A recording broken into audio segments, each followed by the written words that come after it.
ನಮಸ್ಕಾರ ಸ್ನೇಹಿತರೆ, ನಾನು ಹನುಮಂತ್ ಮಾಗಿ. ಬಿಗ್ ಬಾಸ್ ಮನೆಗೆ ಉಗ್ರ ಮಂಜು ಗೆಸ್ಟ್ ಆಗಿ ಬಂದಿದ್ದಾರೆ. ಈ ಒಂದು ಸಂದರ್ಭದಲ್ಲಿ ಗಿಲ್ಲಿ ಒಂದು ಮಾತನ್ನು ಹೇಳ್ತಾರೆ. 1ನೇ ಮದುವೆನ, 2ನೇ ಮದುವೆನ, 3ನೇ ಮದುವೆನ, ಈ ರೀತಿಯಾದಂಥ ಒಂದು ಟಾಂಗನ್ನು ಕೊಡ್ತಾರೆ. ನಿಜಕ್ಕೂ ಇದನ್ನು ನಾನು ಹಿಂದೆಯೂ ಕೂಡ ಹೇಳಿದ್ದೆ, ಇದು ಸರಿಯಲ್ಲ. ಯಾವುದೋ ಒಂದು ಕಾಮಿಡಿ ಮಾಡ್ತೀವಿ ಅನ್ನೋ ಕಾರಣದಿಂದಾಗಿ ಇನ್ಯಾರ್ದೋ ಕಾಲು ಎಳೆಯುವಂಥದ್ದು, ಅವರಿಗೆ ವೈಯಕ್ತಿಕವಾಗಿ ಮನಸ್ಸಿಗೆ ನೋವು ಮಾಡುವಂಥದ್ದು, ಸೊ ಎಷ್ಟು ಘಾಷಿಯಾಗುತ್ತೆ ಎಂಬುದನ್ನು ಆ ಒಂದು ವ್ಯಕ್ತಿ ಅರ್ಥ ಮಾಡ್ಕೊಂಡಿಲ್ಲ ಅನ್ನೋ ರೀತಿಯಲ್ಲಿ ಹಿಂದಿನ ವಿಡಿಯೋದಲ್ಲೂ ಕೂಡ ಹೇಳಿದ್ದೆ. ಅದೇ ರೀತಿಯಾಗಿ ಉಗ್ರ ಮಂಜು ಅವರ ಬಾವಿ ಪತ್ನಿ, ಅಂದರೆ ಇನ್ನೇನು ಅವರ ಕೈ ಹಿಡಿದು ಜೀವನವನ್ನು ಮಾಡಬೇಕಾಗಿರ್ತಕ್ಕಂಥ ಪತ್ನಿ ಒಂದು ಪೋಸ್ಟನ್ನು ಹಂಚಿಕೊಂಡಿದ್ದಾರೆ. ಪಾಪ ಹೆಣ್ಣು ಮಗಳಿಗೆ ಎಷ್ಟು ನೋವು ಆಗಿರಬೇಡ ಅನ್ನೋದು ಈ ವಿಚಾರಕ್ಕೆ ಸಂಬಂಧಪಟ್ಟ ಹಾಗೆ ಗೊತ್ತಾಗುತ್ತೆ.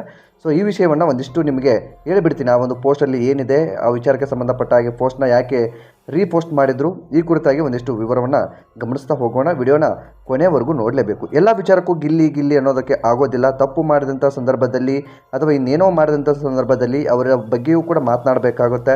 ಸೊ ಒಳ್ಳೆಯ ಕಂಟೆಂಟ್ ಕೊಡ್ತಾ ಇದ್ದಾರೆ ಅಥವಾ ಇನ್ನೇನೋ ಮಾಡ್ತಾ ಇದ್ದಾರೆ ಅಂದ ತಕ್ಷಣ ಅವರು ಮಾಡಿದ್ದೆಲ್ಲವೂ ಕೂಡ ಸರಿ ಅನ್ನೋದಕ್ಕಾಗೋದಿಲ್ಲ. ಹಾಗಾಗಿ ಇನ್ನೊಬ್ಬರಿಗೆ ವೈಯಕ್ತಿಕವಾಗಿ ಮನಸ್ಸಿಗೆ ಎಷ್ಟು ನೋವಾಗುತ್ತೆ ಎಂಬುದನ್ನು ಕೂಡ ಗಮನ ಹರಿಸಬೇಕಾಗುತ್ತೆ. ಆ ಕುರಿತಾಗಿ ಮಂಜು ಅವರ ಹೆಂಡತಿ ಆಗಬೇಕಾಗಿರ್ತಕ್ಕಂಥ ಸಂಧ್ಯಾ ಖುಷಿ ಅವರು ಒಂದು ಪೋಸ್ಟ್ ಹಂಚಿಕೊಂಡಿದ್ದಾರೆ. ಆ ಪೋಸ್ಟಲ್ಲಿ ಏನಿದೆ ಎಂಬುದನ್ನು ಮೊದಲು ಗಮನಿಸ್ತಾ ಹೋಗೋಣ. ಎಲ್ಲರ ಹತ್ತಿರ ಪರ್ಸನಲ್ ವಿಷಯಗಳನ್ನು ಇಟ್ಕೊಂಡು ಕೆಟ್ಟ ಜೋಕ್ಸ್ ಮಾಡೋದು ಕಾಮಿಡಿನ.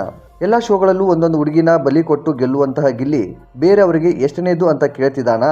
ಬಿಟ್ಟಿ ಊಟ ಕೊಡೋ ಅಂತ ಯೋಗ್ಯತೆ ಇದೆಯಾ ನಿನಗೆ ಗಿಲ್ಲಿ ಎನ್ನುವುದು ಒಂದು ಪ್ರಶ್ನೆ ಕೂಡ ಆಗಿದೆ. ಅದೇ ರೀತಿಯಾಗಿ ನಿನಗೆ ಬಿಟ್ಟಿ ಊಟ ಆಗ್ತಿರೋದು ಬಿಗ್ ಬಾಸ್ ಮತ್ತು ಕಲರ್ಸ್ ಅನ್ನೋದು ನೆನಪಿರಲಿ ಅನ್ನೋ ರೀತಿಯಲ್ಲಿ ಒಬ್ಬ ವ್ಯಕ್ತಿ ಇದನ್ನು ಪೋಸ್ಟ್ ಮಾಡಿರ್ತಾರೆ. ಈ ಒಂದು ಪೋಸ್ಟನ್ನು ರೀಪೋಸ್ಟ್ ಆಗಿ ಇನ್ಸ್ಟಾಗ್ರಾಮ್ ಖಾತೆಯಲ್ಲಿ ಹಂಚಿಕೊಂಡಿರ್ತಕ್ಕಂತಹದ್ದು ಸಂಧ್ಯಾ ಖುಷಿ ಅವರು ಈ ಒಂದು ಪೋಸ್ಟನ್ನು ಹಂಚಿಕೊಂಡಿದ್ದಾರೆ. ಅದರ ಜೊತೆಗೆ ಇನ್ನೊಂದು ಪೋಸ್ಟ್ ಕೂಡ ಹಂಚಿಕೊಂಡಿದ್ದಾರೆ. ಅದನ್ನು ಕೂಡ ನಾವು ಒಂದಿಷ್ಟು ಗಮನಿಸ್ತಾ ಹೋಗೋಣ. ಗಿಲ್ಲಿ ಮಾಡಿದ್ದು ತಪ್ಪು ಅನಿಸುತ್ತೆ ಅನ್ನೋ ರೀತಿಯ ಒಂದು ಪೋಸ್ಟ್ ಇದೆ. ಆ ಒಂದು ಪೋಸ್ಟನ್ನು ಕೂಡ ಇವರು ಹಂಚಿಕೊಂಡಿದ್ದಾರೆ. ಸೊ ವೈಯಕ್ತಿಕವಾಗಿ ಇಲ್ಲಿ ನಾವು ಗಮನಿಸಲೇಬೇಕು. ಯಾವುದೋ ಒಂದು ಕಾಲು ಎಳೆಯೋದಕ್ಕೆ ಏನೋ ಮಾಡ್ತೀವಿ ಅಂದ ತಕ್ಷಣ ಅದು ವೈಯಕ್ತಿಕವಾಗಿ ಅವರಿಗೆ ನೇರವಾಗಿ ಯಾವ ರೀತಿಯಾದಂಥ ಪರಿಣಾಮ ಬೀರುತ್ತೆ. ಈ ಒಂದು ಪೋಸ್ಟ್ ಹಾಕಿರ್ತಕ್ಕಂಥದ್ದನ್ನು ಗಮನಿಸಿದರೆ ನಿಜಕ್ಕೂ ಈ ಸಂಧ್ಯಾ ಖುಷಿ ಅವರಿಗೆ ಸಾಕಷ್ಟು ಬೇಜಾರಾಗಿರುತ್ತೆ, ಇನ್ನೇನೋ ಆಗಿರುತ್ತೆ. ಸೊ ಅದನ್ನು ಆ ಒಂದು ವ್ಯಕ್ತಿ ಅರ್ಥ ಮಾಡ್ಕೊಳ್ಬೇಕಾಗುತ್ತೆ. ಅಂದರೆ ಈ ಒಂದು ವಿಡಿಯೋ ಅವರಿಗೆ ನೇರವಾಗಿ ಶೇರ್ ಆಗೋದಿಲ್ಲ. ಮನೆಯಿಂದ ಹೊರಗಡೆ ಬಂದ ಮೇಲೆ ತನ್ನ ಬದುಕನ್ನು ಕಟ್ಕೊಳ್ಬೇಕಾದಂಥ ಸಂದರ್ಭದಲ್ಲಿ ಯಾವುದೋ ಒಂದು ಶೋನ ಮಾಡ್ತಾ ಇದ್ದೀವಿ, ಶೋಲ್ಲಿ ಇದ್ದೀವಿ, ನಾವು ಪಾಪ್ಯುಲರ್ ಆಗಬೇಕು ಅನ್ನೋ ರೀತಿಯಾಗಿ ಅಥವಾ ನಾವು ಇನ್ನೇನೋ ಆಗಬೇಕು ಅನ್ನೋ ಕಾರಣಕ್ಕಾಗಿ ಯಾರನ್ನೋ ಒಬ್ಬರನ್ನ ಮೂಲೆಗೆ ತಳ್ಳಿ ತಾನು ಬೆಳೆಯುವಂಥದ್ದು ಯಾವ ಕಲಾವಿದನಿಗೂ ಕೂಡ ಬೇಕಾಗಿರ್ತಕ್ಕಂಥದ್ದಲ್ಲ. ಇದೊಂದು ಕೆಟ್ಟ ಬೆಳವಣಿಗೆ. ಈ ಒಂದು ಮನಸ್ಥಿತಿಯಿಂದ ಗಿಲ್ಲಿ ಹೊರಗಡೆ ಬರಬೇಕಾಗುತ್ತೆ.